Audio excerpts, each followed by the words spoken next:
آج کا مدعا یہ ہے کہ آسام میں الیکشن چل رہے ہیں اور مولانا بدرالدین اجمل صاحب اور ان کی پارٹی UDF آسام کی سیاست میں مسلمانوں اور دوسرے کمزور طبقوں کی ایک مضبوط آواز ہے، اور اس آواز کو بیرسٹر اسد الدین اویسی صاحب نے اپنی حمایت، اپنے سپورٹ کا اعلان کیا اور دونوں نے ایک ساتھ اسٹیج بھی شیئر کیا۔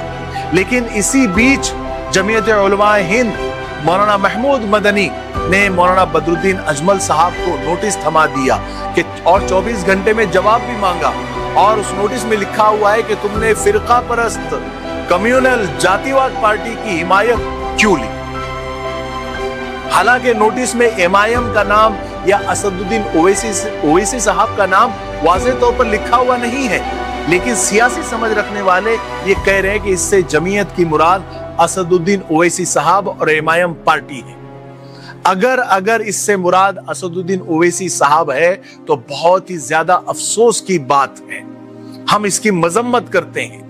جمعیت علماء کا یہ قدم سوالات کے گھیرے میں ہے۔ اسد الدین اویسی صاحب کب سے فرقہ پرست تو ہو گئے؟ ساری دنیا جانتی ہے کہ سیاست کے ایوانوں میں جب مظلوموں کی آواز دبنے لگتی ہے اور جب مصلحتوں اور حکمتوں کے نام پر خاموشی کو اپنی چادر بنا لیا جاتا ہے، تب اسد الدین اویسی صاحب کی آواز ایک ایسی آواز ہوتی ہے جو ایوانوں کے دیواروں کو ہلا کر رکھ دیتی ہے۔ یہاں سوال اٹھانا ضروری ہے، کیا شریعت کی حفاظت کے لیے تنہا لڑنا فرقہ پرستی ہے؟ کیا پارلیمنٹ میں چیخ کر لنچنگ کے خلاف آواز اٹھانا فرقہ پرستی ہے؟ کیا شریعت کی حفاظت کے لیے آواز اٹھانا فرقہ پرستی ہے؟ کیا سنویدھان کے دائرے میں رہ کر اپنے رائٹس، اپنے حقوق کا مطالبہ کرنا فرقہ پرستی ہے؟ جنیوا کانفرنس ہو یا پارلیمنٹ کے مباحثے، ان کی زبان پر ہمیشہ ہندوستان کا آئین اور مظلوموں کے حقوق ہی رہے ہیں۔ MIM صرف مسلمانوں کی پارٹی نہیں ہے، ہر مظلوم کی آواز ہے۔ اسد الدین اویسی صاحب پر فرقہ پرستی کا لیبل چپکانا ان کی سیاسی ریکارڈ کے ساتھ سخت ناانصافی ہے۔